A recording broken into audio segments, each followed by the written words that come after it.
আসসালামু আলাইকুম শিক্ষার্থীবৃন্দ, সবাইকে ম্যাথমেটিক্স 3 এর প্রথম অধ্যায় করার জন্য সবাইকে স্বাগতম। আজকে অনুশীলনী 1 এর একটা আমরা প্রবলেম নিয়ে আলোচনা করব। তার আগে বলি, এই ম্যাথমেটিক্স 3 বইতে এই সিলেবাস অনুযায়ী বেশ কিছু অধ্যায় আছে, অনেক সহজ অধ্যায়। তো সেই সহজ অধ্যায় সমূহের মধ্যে এটা হচ্ছে 1 নম্বর। এই রিলেটেড আমরা অনেক প্রবলেম এর আগের ক্লাসে অর্থাৎ এসএসসি লেভেলেই করে ফেলেছি, কিন্তু অনেকেরই হয়তো এই সম্পর্কে ল্যাকিংস থাকতে পারে। তো এই জন্যই আমার আজকের ক্লাসটা আর কি।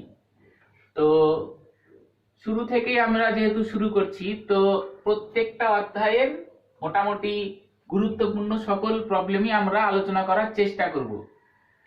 তো শুরুতে আমি একটা প্রবলেম নিয়েছি, বোর্ডে লেখা আছে, একটি সমকোণী ত্রিভুজের ভূমি 8 মিটার এবং অতিভুজ 10 মিটার হলে ক্ষেত্রফল কত? আসলে এই রকম ত্রিভুজ সংক্রান্ত অঙ্ক আমাদের বাস্তব জীবনে অনেক দরকার হয়, বিশেষ করে জমি জরিপ অথবা বিভিন্ন ক্ষেত্রের ক্ষেত্রফল নির্ণয়ের জন্য এই সকল আমাদের ম্যাথমেটিক্স সমূহ অনেক গুরুত্বপূর্ণ ভূমিকা পালন করে।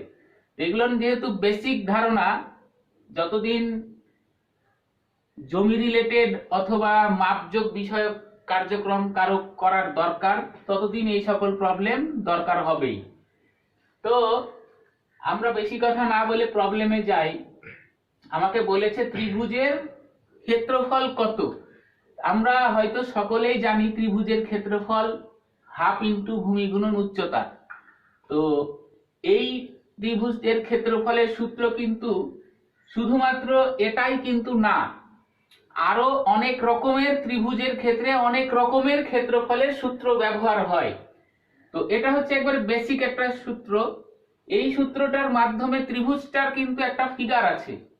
ফিগারটা কিরকম হবে? সেটা হচ্ছে সমকোণী ত্রিভুজ হতে হবে। কারণ সমকোণী ত্রিভুজ হলে আমরা ওখানে একটা লম্ব বলে একটা উপাদান আছে, সেইটা আমরা বের করতে পারি। ওই লম্বটাই হচ্ছে ওই ত্রিভুজটার উচ্চতাকে নির্দেশ করে। তো অন্যান্য ক্ষেত্রে যদি কোনো ত্রিভুজের ভূমি, ত্রিভুজের উচ্চতা এরকম ডিটেলে বলা থাকে, তাহলে তো আমরা খুব সহজে এই সূত্রের মাধ্যমে ক্ষেত্রফল বের করতে পারি। কিন্তু যদি এইরকম বলে ভূমি 8 মিটার, অতিভুজ 10 মিটার, ক্ষেত্রফল কত? তো এই রকম ক্ষেত্রে আমাকে পিথাগোরাস এর উপপাদ্যের সাহায্য নিতে হবে। পিথাগোরাসের উপপাদ্য আমরা নিশ্চয়ই সবাই জানি, না জানলে আমি একবার সবাইকে স্মরণ করিয়ে দেওয়ার জন্য লিখেছি এখানে। পিথাগোরাসের উপপাদ্য অতিভুজের স্কয়ার সমান সমান লম্ব স্কয়ার যোগ ভূমি স্কয়ার। আমরা নিশ্চয়ই একটা সমকোণী ত্রিভুজের যেই অতিভুজ, লম্ব, ভূমি কোনটা কোথায় আছে সেটা হয়তোবা সবাই জানি। তারপর আমি চিত্রের মাধ্যমে বুঝিয়েছি, একটু সবাই মনোযোগ দিয়ে আমরা দেখি। এটা একটা সমকোণী ত্রিভুজ, মানে বুঝতে হবে এই কোণটা সমকোণ বা 90 ডিগ্রি। এখন সমকোণ চেনার পরে আমাকে দেখতে হবে যে থেটা কোনটা। থেটা মানে কোন কোনটা? ভূমি সংলগ্ন যে বাহু, ভূমি সংলগ্ন যে বাহুটা, এই জায়গায় আমার থেটা থাকে। আর এটা তো 90 ডিগ্রি, সবাই বুঝতেই পারছি। এখন থেটার বিপরীত বাহুকে বলে লম্ব। এটা সব সময়ের জন্য, কারণ ছবিটা আমি আজকে এভাবে আঁকিয়েছি, হয়তো বা কখনো ছবিটা একটু ঘুরে যেতে পারে। ঘুরে যাওয়ার পরে কিন্তু আমাকে নিজের বুদ্ধিতে চিনে নিতে হবে কোনটা অতিভুজ, কোনটা লম্ব, কোনটা ভূমি। তাই একটা বেসিক ধারণা দিয়ে দিচ্ছি।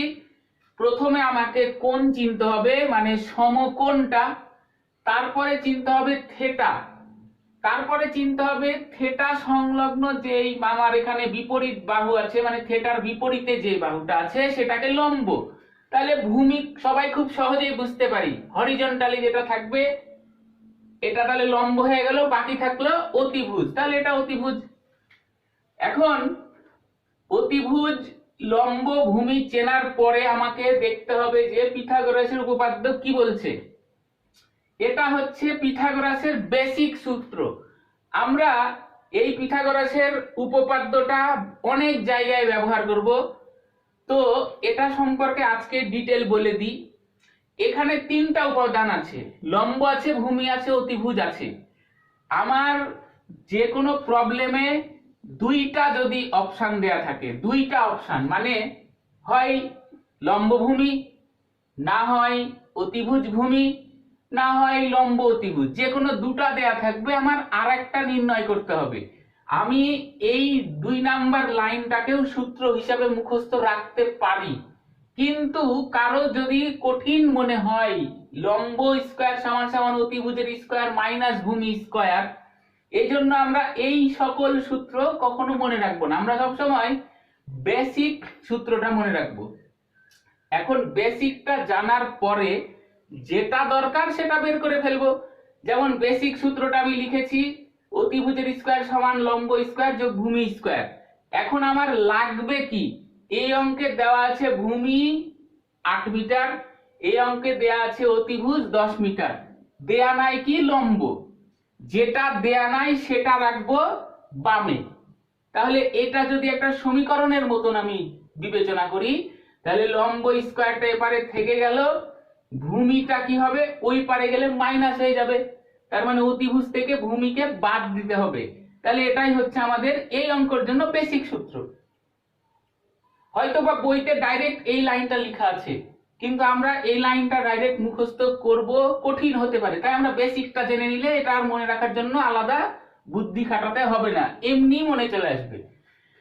তাহলে এই সূত্রের মাধ্যম দিয়ে আমি লম্ব এখন বের করতে পারি। লম্ব স্কয়ার আছে, স্কয়ার ওপারে গেলে রুট হয়ে গেল, অতিভুজের মান দেয়া আছে 10, ভূমির মান দেয়া আছে 8, স্কয়ার করলাম এটা 100 হলো, এটা 8 8 64, বাদ দিলাম 36 হলো। এটা যেহেতু একটা বর্গ করার মতন সংখ্যা তাই 6 হলো। যদি না হতো ক্যালকুলেটরের মাধ্যমে আমরা দশমিক একটা অ্যান্সার আনতাম, ওটাই অ্যান্সার হতো। আচ্ছা, এখন আমাকে বলেছে, নিশ্চয় বলেনি যে এই ত্রিভুজটার লম্ব কত, তা আমাদের এখানে অ্যান্সার হবে না। লম্বকে ব্যবহার করে আমাদের ক্ষেত্রফল বের করতে হবে। এবার আসে আসল সূত্র। আমরা জানি ত্রিভুজের ক্ষেত্রফল হাফ ইন্টু ভূমি গুণন উচ্চতা। তাহলে ভূমি তো মেনে নিলাম যে এখানে 8 মিটার দেওয়া আছে, কিন্তু উচ্চতা তো এখানে প্রশ্নে দেয়া নাই। বুঝে নিতে হবে সমকোণী ত্রিভুজ বলেছে, তার মানে উচ্চতা মানেই লম্বকে বুঝাচ্ছে। এই যে এটাই সেই উচ্চতা, তাহলে আমি উচ্চতার জায়গাতে লম্বের মানটা ব্যবহার করতে পারি, লম্ব আমার জানা। তাহলে হাফ ইন্টু ভূমি গুণন উচ্চতা দিয়ে দিলাম ক্যালকুলেটরের মাধ্যমে, অথবা যার যার সম্ভব 6 48 ভাগ দিলাম 2 দিয়ে 24 বর্গ মিটার। ক্ষেত্রফল কখনো মিটার হবে না, সব সময় বর্গ মিটার। এই সকল সহজ সহজ জিনিস হয়তো বলছি, কিন্তু এই সকল জিনিসই আমাদের ছোটখাটো জিনিস ভুল হয়। তো এই প্রবলেমটার জন্য এটাই উত্তর। তো তোমরা সবাই আমার প্রত্যেকটা ভিডিও দেখতে থাকো, আশা করি ম্যাথমেটিক্স 3 এর মোটামুটি অর্ধেক বইয়ের যত অধ্যায় আছে সবকটা প্রবলেম খুব সহজেই সলভ হয়ে যাবে। তো প্রত্যেকটা ক্লাস দেখার জন্য সবাইকে আমন্ত্রণ। সে পর্যন্ত সবাইকে ধন্যবাদ।